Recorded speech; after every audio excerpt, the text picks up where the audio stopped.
Good morning sa inyo lahat. At ito nga po pala, syempre, pagising natin ng umaga, ayun nga po tayo ay tatakbo sa court. Ayan, medyo nag-order po tayo sa Toktik na pwedeng pampapawis na sando. At yun nga po, ito, dumiretso po tayo dito, dumaan tayo po dito sa laging nilalak na pinto. Syempre, nag-iingat lang po sila kasi may nangyari na po rito. Dinaanan ko po dyan si Jean Luzon at si Kay Larry. At dire-diretso lang po tayo dito, nadaan natin si Ate Cecil, si Michelle, at nakita ko rin po dito si Isabel, pero wala po yung mga kamartes niya. Ito, agang-aga po yan. Nakita ko po si Pisa Joey dyan. Diretso lang po tayo dyan. Ito ay Purok 4. Meron po iskinitan dadaanan dito. At yun nga po niya ako, si Boss Bornok. Ron Carisan Valentin, si SK. At yun nga po, dire-diretso lang yan. Ayan, may almusal po rito. Tuwing umaga po yan kay Ate Cecilia. May mga tinda po almusal. At ayan po, nakita ko po yung isang marites, ni Isabel. Tapos si Michelle, ang kanyang nanay. Kanan lang po tayo dyan.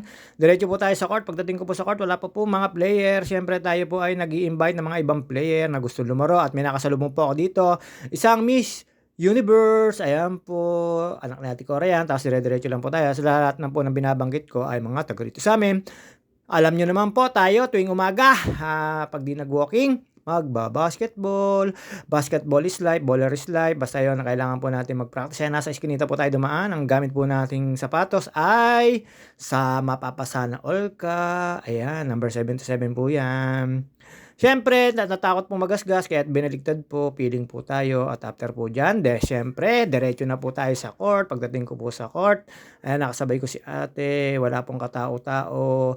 Akala ko pa malalaglag yung aking isang tumbler. Yung tumbler ko dati po yung nawala na, kaya po tayo bumili. Mumurahita lang para mawala man, okay lang, di masama sa loob. At ayun nga po, pagtuntong ko po sa court, ang dami pong mga eba-ebak, ng mga joso-joso. At yun nga po, nilinis po ni Bisael Marian. At yun, nakatambay lang po tayo dito. After po nito, nag-aantay lang po tayo ng mga ka-player. Ayan po yung court namin. Kulang na po sa pintura. Pero masarap pa rin po lumaro. At yun, siyempre, tuwing umaga, morning session. Nililinis po namin yan. Winawalis po namin yan. Wala po kami mga kaagaw ngayon. Wala po ang mga kids. Wala po yung mga kabataan mas bata sa amin. At yung mga kabataan na mas bata, excuse me po, mas bata pa na nakikiagaw. Siyempre, bigay lang po sa court. At dito po, ayan, siyempre kami ay hindi mawawala dito. Morning session at kalaro po namin dyan. At wala po si Master Toto na mataas at mababa ang sugar. Wala po ibang mga player. Ayan, maliwanag na maliwanag po. At nilinis na po namin yan, Ibisa Elmer.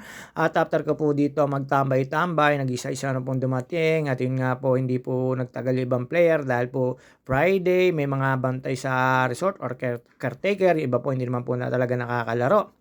Tayo ay wala pong responsibilidad sa buhay. Hindi, meron naman po. Joke lang po yun. At syempre, after po dito, tambay-tambay na lang po at chinat po ako ng isa kong kapatid dyan. Kami daw ay may pupuntahan. Alam nyo na, syempre, priority natin ang dalawa kong ate. Inayos-ayos ko lang po yung sapatos ko dyan kasi masakit pa sa paayan. Kaya inilaro po natin para sa darating na liga or sa isang taon na liga. Prepare po yung sapatos nila, medyo mananakit po ang katuhudan natin ngayon. At yun nga po, sinesting ko po at thanks at wala namang sumasakit sa akin mga katuhudan, kaya medyo lumaro tayo ng konti na medyo ginaling-galingan natin. Hindi, joke lang po yun, hindi naman po tayo magaling. Pero wala na po tayong shooting, meron po tayo sa ilalim. At yun nga po, nakakasungkit-sungkit tayo ng mga kabulahan. At syempre, inaantay ko lang po yung mga katropa natin. Ang una pong dumating dyan ay si SK Bornok. Nakachat ko po na gusto lumaro. Lagi ko pong ini-invite yun si SK dahil po syempre, yun nga lang, lume-up, lampas ang bola or kapos, pag-aaralan niya raw yon. Sabi ko sa school, de joke lang po. At happy birthday kay Tia Vane! Tia Vane, San Valentin! Shoutout sa iyo, happy birthday! More birthdays ko Siyempre, honor yan. Doon yan kay Abdul nabili ng medal. De, joke lang po yun. Talino po yan si Tia Vane. Happy birthday sa Tia Vane! At yun nga po, siyempre, naantay na po natin yung ibang ka-player natin. Basta pag napaaga po tayo, ganyan-ganyan lang po tayo. Tambay-tambay lang po muna tayo. Muni-muni, piling tayo. At nun nga po, isa-isa na po dumating. Siyempre, sinumulan na namin. Wala naman po susunod, kaya nag-straight 31 kami. Napakasarap po lumaro ng straight 31. Isang pawis lang, biglang-bigla naman. Kumpara sa straight 25. At yun nga po, syempre may tira dos dito. At may 1 point, may 2 points. Yun lang po yung laro ngayon ng bago. Syempre napauso po yung mga 3 points, 3 points. Minsan sumasablay tayo, minsan meron, minsan wala. Pero pag nag-concentrate tayo, ganun pa rin, lagabog. At yun nga po ito. dumating na tatapos na po maglinis si Pinsan Elmer kaya kami nagkukuwentuhan, nagtatambay diyan at tinatanong namin ng isa't isa kung paano at sa kailan susunod na ride namin at, pinagpapawisan po si Pinsan Elmer. Ayan, kasabi ko po yan nung kami nagsimula na, naglumaro at dumating na po yung mga player.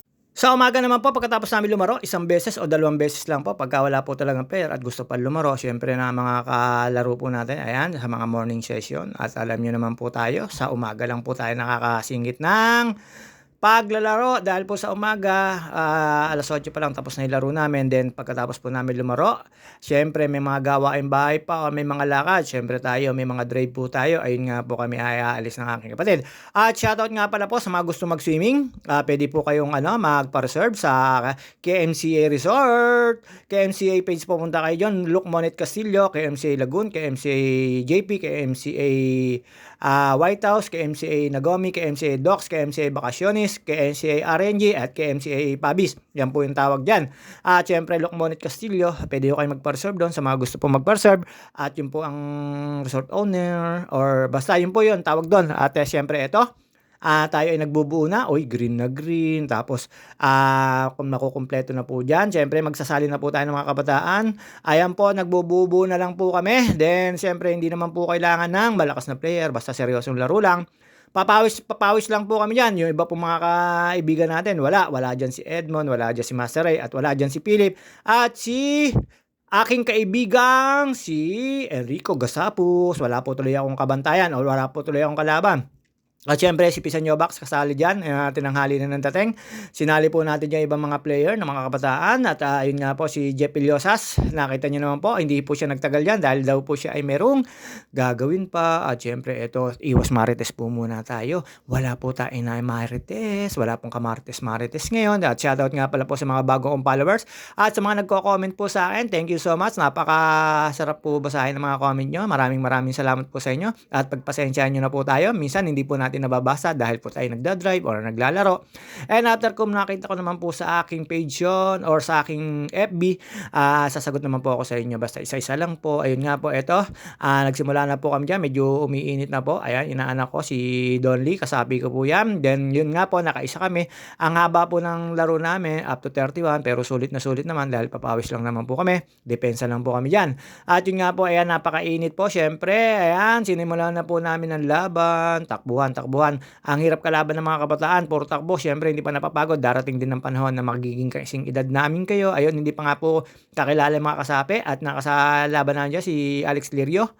At nag-ulit po kasi hindi pa po kalala yung mga kasapi namin or kalaban. Kaya ayun, ulit po sa zero at binigay po yung bola. At ayan, mga kabataan na yan, masarap din pong kalaban yung mga yan.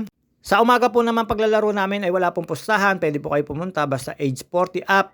Yun na po ang makakalaban nyo kami sa umaga nila kayo Wancho. Hindi po na niya papabayaan ang morning session at kailangan po namin magpapawis para po iwas sa mga matatamis or sa basta yan pagka pinawisan kayo talaga sa umaga or pinagpawisan kayo sa araw or kailanman basta araw-araw napapawisan medyo makakagaan ng katawan at yun nga po iwas din po tayo sa mga stroke, pagkakaalam ko, ayun may dumaan po. Siyempre, kalala natin yan, takbuhan. Hindi na po tayo makatakbo. At ayun, nakita nyo naman po.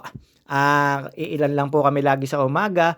Sa mga gusto pong dumayo, pwede naman po. Sa mga gustong lumaro, wag lang po yung sobrang kabataan. Basta lagi po namin kalaban dyan ay 40 up. Ayun po, siyempre hindi ko kami nalaban sa kabataan. Pero pagka yung alam naman namin na larong, pangbalik tanaw yung kabataan, sinasali na po namin. Basta pagkalaro po namin isa, 2 beses, tigil na po kami. Tinababayaan na po namin sa gustong lumaro. Bigay lang naman po dito sa court na to. At syempre malapit na po ang piyesta namin. Nakita nyo naman po, napakaganda ng banderitas na pinag-aanuhan ng ating mga pamunuan. Sa mga gusto po mamesa sa amin, hindi po kami naghahanda. Hindi po kayo pupunta sa amin dahil wala po kami handa. Joke lang po kasi wala naman po tayong panghanda at wala rin naman po tayong ihanda. Basta dito po may piyesta, pwede ko kayong pumunta at pinaka-the best nyong puntahan ay ang mga kakilala nyo. Wag lang ako kasi hindi po talaga ako naghahanda. dahil wala naman po tayong panghanda. At syempre masarap naman po dito, ilang araw din po ang piyesta namin dito, 30, 31, tapos 1. Meron pong piyesta ng ilog kung tawagin. Yun po, lagi po may mga party-party doon or mga inuman. Pwede naman po maglahok lahat. Pwede pong pumunta lahat basta doon party-party. Every year po yon. At ayan, nakita nyo na, takbuhan po kami ng takbuhan. Nakita nyo na po si SK Bornok. Buti na lang lumaro. At ayan, nakita nyo po, lagi po ako nasa camera. Pakit lang po tayo dyan. Uy, masikip ang sapatos niyan. Kaya nilalaro, kaya hindi masyado makatakbo. At hindi rin makalaro ng gusto. At syempre, ayan, looking tree, pero wala. Sablay, balabag. At masarap din naman po na pinapawisan kayo, lalo po sa umaga. Practice na rin po to. Syempre, naghahanda na rin po tayo sa liga. Kahit hindi po tayo kasali sa liga or meron man o walang liga, basta nakakapaglaro po tayo. Sa lahat po nga ng gustong lumaro, basta tuwing umaga, Lunes hanggang Biyernes. Sure po yan, tayo magpapangita dito sa covered court 5 ng Los Nap City. At syempre, ayan, nakita nyo man po, puro kabataan kami, hindi na nakakasabay dyan. At iniiwasan na po rin natin masaktan kami at sumasakit na po yung aming mga katuhudan, kabewangan, kaalak-alakan, kapaahan. Ganun po talaga pag nasa edad na. Pero napakasarap naman po lumaro. At alam nyo naman po, malayong-malayo tayo sa chismisan. Basta ito, lagi nyo po makikita sa regular to. Pag wala po akong ginagawa or wala po akong drive, regular po natin makikita to tuwing umaga. At maaga tayo nagising sa kailangan natin magpapawis. At yun nga po dito, iwas-iwas tayo sa marites. Wala po tayong marites. Ayan, takbuhan po kami, takbuhan. Basta ito, basketball is life. Hindi ko alam kung hanggang kailan. Pero going to retired na po kami dahil po siyempre ay mga generation naman po ang kailangan na sila naman po ang maging player. Basta ito, kami ay may liga man o wala. Tuwing umaga, sure to na nandito kami sa basketball court. At syempre sa mga hindi ko po na shoutout, pasensya na po muna kayo dahil minsan tuloy tayo. De joke lang po, shoutout nga pala po sa Family OG, Mama Mia, Dana Hutut, Mary Grace Villapandot, Cheryl Lourdes Pabalate, Elvis po Walagaya, Marlet Sebastian, at ang inyong lingkod, JT Sakalam, at yun nga pala Joel Baybayan, at kay Ate Pitang Tandang, Ate Monica Viera, kay Ate Tess Cuevas Paulagi, shoutout sa inyo, kay Elsie Palentino at sa mga tropa natin, shoutout sa inyo at good morning kay Bernadette kamukha ni Ante Entang at si Topper Sarmiento at sa misis mo, shoutout sa inyo. At yun nga po, pagkatapos namin maglaro, ikot at hindi pa pala tapos po laro, pagka change court po, syempre ayan, hanap na po tayo ng mga tawag dito, mga ka-player, tapos sign ng play, pero kahit naman po walang play, limahan lang naman po, basta makatakbo kayo, makashoot, okay na po yan, depensahan. At yun nga po, pinakiramdaman ko yung aking katuhuran dyan at tayo sumabay na po sa ilalim. At yun nga po, medyo wala po tayong nararamdaman, both tuhod, both knee, wala naman pong ano. Siyempre, minsan niyayelo po natin pagka nararamdaman po. Ayan, kasabi ko si Pisan Joey, 1 win kami. At ayun nga po, hindi na po ako sumunod ng laro dahil nakita ko po, sobrang kabataan na, hindi tayo uubra. Naiwan na po sila dyan. At yun nga, iniwan ko na po si Pisa Elmer dyan, si Pisa Joey. Ayan, mga player namin, ayan, nakita nyo naman po, lakad dito, lakad lang doon, ganyan lang po talaga. Pero siyempre, iba naman po yung laro liga. Ito po ay larong limahan lang, pero sa liga gusto kong laro or maka-referee or tumawag sa amin yung nagbabaral na dalawa, si Ref Nick, saka yung isa. De joke lang po yun. Okay lang po sa akin kahit sinong referee. Basta pwede naman po magreklamo. At kasama naman po sa laro yon. Wag lang po nyo mumurahin ang referee. Iba po kasi yon. Pwede naman po kayo magreklamo. May kakaiba na technical lang po yon. Basta sa liga. At maging ano po tayo sa laro, pagka po tayo nakasakit, humingi po tayo ng sorry, pero pagka sinasadya, bahala na po kayo. De joke lang po yun, pangit pong ano yan, basta lagi lang po magpagpasensya tayo para sa road race din yan, pasensya na lang. Larong basketball po talaga, kung ayaw mo masaktan, ay di mag-chess ka or mag-tennis. Talaga naman po ang basketball ay physical na physical to, para po itong football or soccer na kailangan katawanan, ganun, depende po. Basta dito, syempre magkakilala naman kami, pasensya na lang po yan. Tapos honest, at larong piso-piso lang to, wala po lang pustahan pa. Larong papawis lang po talaga to, sinong gustong lumaro, basta tuwing umaga, magpangipangita tayo, Lunes hanggang Biyernes, Sabado at Linggo. Syempre, hindi na po tayo naglalaro dahil marami po mas bata pa po sa amin naglalaro or mga kabataan, hindi po tayo makakasingit, basta kami tuwing umaga lang po. Syempre, dito kukunti po kasi nagising na pag nasa edad ka na po talaga, kailangan mong gumising na maaga at hindi ka na po makakatulog ng maayos. Depende na lang po talaga pagka ikaw ay huwag tamad, talaga naman pong kahit tanghali gigising ka na. At hanggang dito na lang po muna tayo. See you on my next video. At syempre, pagkatapos po ng laro namin, sabay na po kami ni SK Bornok umuwi at dito po kami dumaan sa may iskinita. At alam niyo naman po tayo, tuwing umaga, ganito lang po tayo. At wala pala po nga diyan si Pisang Kadyo Bernard Sensil at si Pisang Delvin at yung ibang kaano at si Ilo wala din at si Paring Willie wala rin po yung mga player na yan. Yan po yung lagi pong inaabutan natin sa umaga. Siyempre tayo, suporta na rin po sa mga kagustuhan nila at para rin naman po sa atin ang pawisan ay napakasarap po. At siyempre, wag natin pong aabusuhin ang ating sarili, laro-laro lang, lalo po pagka ma-John Dan na kailangan lang pong pawisan natin. At ayun nga po, matatapos na po kami at see you on my next video. Hanggang dito na lang po muna ang ating video. Tayo po ay tinawagan ng ate ko na kami ay aalis at may bibilihan at importante na panlagay sa business at kailangan po natin sundin yon, babus!